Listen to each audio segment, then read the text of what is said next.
Kota Gorontalo, yang merupakan ibu kota Provinsi Gorontalo, memiliki luas wilayah 79,03 km persegi atau 0,65% dari total keseluruhan wilayah Provinsi Gorontalo. Kota yang dijuluki juga dengan Serambi Madinah ini mempunyai wilayah yang terbagi atas 9 kecamatan serta 50 kelurahan. Secara geografis, letak Kota Gorontalo juga berbatasan langsung dengan 2 kabupaten yang menjadi tetangga terdekatnya, yakni Kabupaten Gorontalo dan Kabupaten Bone Bolango. Sehingga posisi Kota Gorontalo yang berada di tengah-tengah wilayah Provinsi Gorontalo dinilai sangat strategis menjadi pusat pengembangan ekonomi. Hal itu juga ditunjang dengan adanya 3 aliran sungai, yakni Sungai Bone, Sungai Bolango, dan Sungai Tamalate. Kota Gorontalo yang merupakan pusat kota perdagangan dan jasa di Provinsi Gorontalo saat ini dinahkodai oleh Wali Kota Marten Ataha dan Wakil Wali Kota Rian Fahrisan Kono yang sejak dilantik tahun 2019 mempunyai program-program prioritas pembangunan yang telah dijalankan, yakni program Kartu Sejahtera yang merupakan program gratis dari lahir sampai mati yang berupa gratis biaya persalinan atau kelahiran, gratis biaya akte kelahiran KTP dan kartu keluarga, gratis biaya kesehatan di puskesmas dan rumah sakit yang berlaku secara nasional, gratis biaya pendidikan dari SD sampai dengan SMP, gratis usaha mikro kecil, gratis biaya izin usaha, gratis biaya akta nikah, dan gratis biaya ambulans.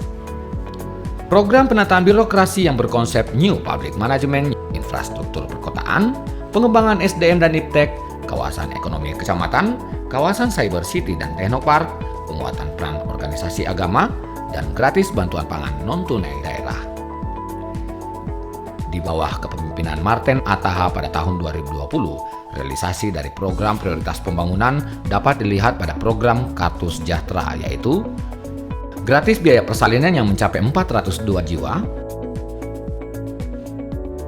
gratis biaya akta kelahiran, KTP dan kartu keluarga sebesar 29.779, gratis biaya kesehatan di puskesmas dan rumah sakit sebesar 2.667 jiwa, gratis biaya pendidikan dari tingkat SD dan SMP yang tercover oleh dana BOS sebanyak 26.865 siswa, gratis bantuan usaha mikro dan kecil tahun 2020 dari Dinas Tenaga Kerja, Koperasi dan Usaha Kecil Menengah dengan memberikan bantuan kepada 37 orang dan 50 TKM dalam membuka usaha dengan memberi bantuan berupa alat dan bahan pembuatan kue, laundry, jahit-menjahit, pertukangan, dan perbengkelan. Dari Dinas Kelautan Perikanan dan Pertanian, bantuan berupa benih padi sebanyak 13.200 kg, bibit tanam cabai sebanyak 7.000 pohon, dan bantuan premi asuransi usaha tani padi atau AUTP sebanyak 1.388,85 hektar aren. Gratis biaya izin usaha pada tahun 2020 sebanyak 1.669 izin usaha, gratis biaya nikah tahun 2020 sebanyak 18 akta, gratis biaya ambulans dan pemakaman tahun 2020 sebanyak 113 pasien, dan biaya pemakaman sebanyak 701 orang. Pada program infrastruktur perkotaan tahun 2020, pemerintahan Marten Ataha dan Rian Fahrisan Kono melakukan pemeliharaan berkala jalan, rekonstruksi dan peningkatan kapasitas struktur jalan, pembangunan sistem pengelolaan air limbah domestik setempat, penataan infrastruktur penanggulangan banjir, program Kotaku yang bersumber dari pembiayaan pemerintah pusat, pemerintah provinsi, pemerintah kota, swadaya masyarakat, dan pemangku kepentingan lainnya, serta dari lembaga mitra pembangunan pemerintah seperti World Bank, ASEAN Infrastructure Investment Bank, dan Islamic Development Bank yang diperuntukkan di 4 kelurahan untuk pembangunan jalan paving block, drainase lingkungan, MCK, hidran umum atau keran umum, saluran pembuangan limbah rumah tangga, industri, sarana komersial dan sarana umum, jalan beton sepanjang 484 meter, dan jembatan beton atau box culvert. Dari sisi program perekonomian, pemerintah Marten Ataha dan Rian Fahrisan Kono telah melakukan pertumbuhan ekonomi tahun 2019-2020. Revitalisasi pasar sehingga para warga lebih nyaman dalam berbelanja yang dapat meningkatkan pendapatan kepada pelaku ekonomi. Pada masa pandemi COVID-19, pemerintah kota tetap memberikan izin para pelaku usaha untuk menjalankan usahanya dengan syarat untuk tetap melaksanakan protokol kesehatan yang ketat, serta jam operasional yang dinilai aman dan telah ditentukan oleh pemerintah Kota Gorontalo.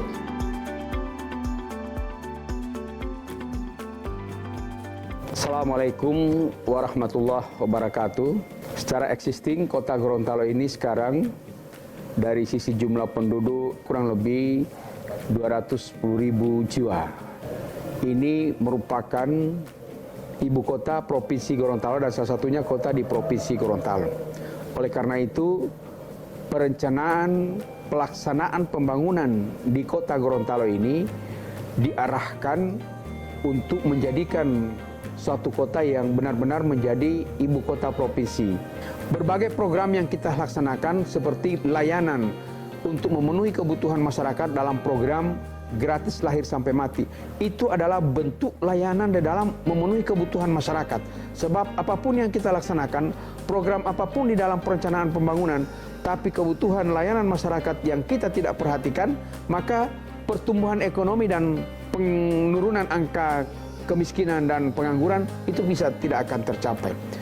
Dengan indikator-indikator pembangunan yang telah kita lakukan sekarang ini, angka kemiskinan berada pada angka 5,7%, kemudian angka pengangguran 3,2%, indeks pembangunan manusia itu berada pada skala 77,13%.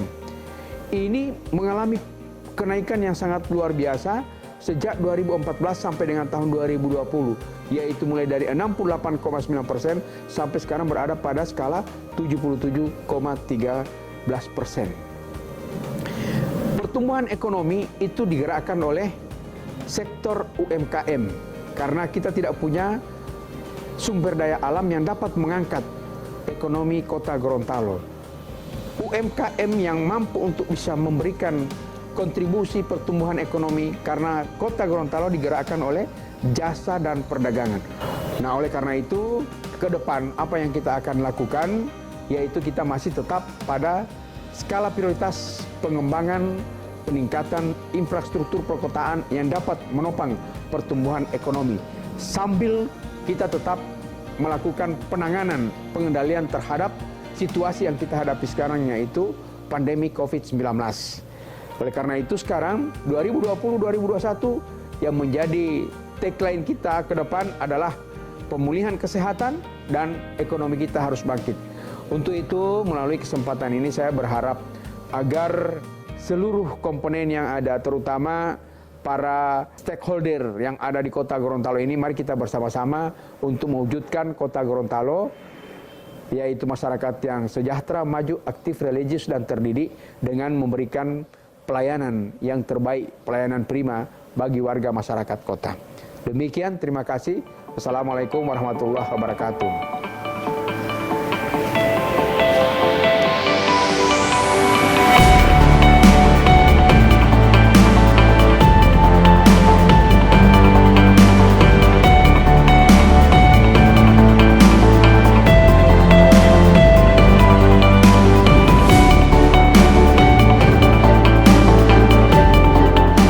Untuk apresiasi terhadap keseluruhan kinerja pemerintahan Martin Ataha dan Rian Fahri Sangkono selama tahun 2020, pemerintah kota Gorontalo berhasil mendapatkan berbagai macam penghargaan seperti peringkat pertama dalam melaksanakan evaluasi kualitas udara perkotaan dari Kementerian Lingkungan Hidup dan Kehutanan Republik Indonesia, TPID berkinerja terbaik wilayah Sulawesi dari Kementerian Koordinator Bidang Ekonomi Republik Indonesia, top 45 inovasi pelayanan publik dari Kemenpan RB RI, opini wajar tanpa pengecualian atas LHP LKPD 2019 dari BPK RI, Sakip Award predikat B dari Kemenpan RB, penghargaan atas prestasi capaian rakyat melebihi target sensus penduduk online dari BPS RI, Kepala Daerah Inovasi 2020 kategori ekonomi, berhasil mengendalikan ekonomi daerah di tengah pandemik COVID-19 dari Koransindo, People of the Year 2020 kategori Best Government Officer for Preventing Corruption and Promoting Public Ethics dari Metro TV,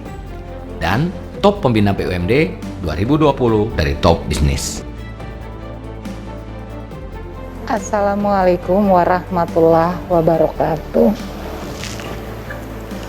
Alhamdulillah, puji syukur kehadirat Allah Subhanahu wa Ta'ala karena atas perkenannya pemerintah Kota Gorontalo berhasil merampungkan pelaksanaan pembangunan di tahun 2020. Bukan hal yang mudah dilakukan karena sama-sama kita ketahui di tahun 2020 pandemi COVID-19 menghantam perekonomian baik dunia, nasional maupun kota yang kita cintai ini. Dalam proses penyusunan, perencanaan, dan pelaksanaan pembangunan, Bapeda Kota Gorontalo senantiasa berkoordinasi, bersinergi, serta melakukan harmonisasi dengan perangkat daerah dan stakeholder lainnya.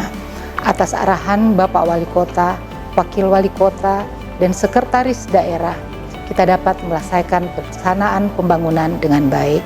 Untuk itu, saya memberikan apresiasi dan penghargaan yang luar biasa bagi kita semua, perangkat daerah, atas kontribusi dari tahap awal hingga akhir proses pelaksanaan pembangunan. Semoga Allah Subhanahu wa Ta'ala membalas kerja keras kita, kerja cerdas kita, kerja tuntas kita, dan kerja ikhlas kita dalam membangun kota Gorontalo yang kita cintai bersama. Pada hari ini, 19 Maret 2021, Kota Gorontalo berulang tahun yang ke-293. Saya, Hajah Medi Novita Silangen, sebagai Kepala Bapeda Kota Gorontalo, mewakili semua jajaran, mengucapkan Dirgahayu ke-293, Kotaku yang Kucinta. Semoga kita dapat mewujudkan visi smart, sejahtera, mandiri, aktif, religius, dan terdidik. Dirgahayu kotaku. Wassalamualaikum warahmatullahi wabarakatuh.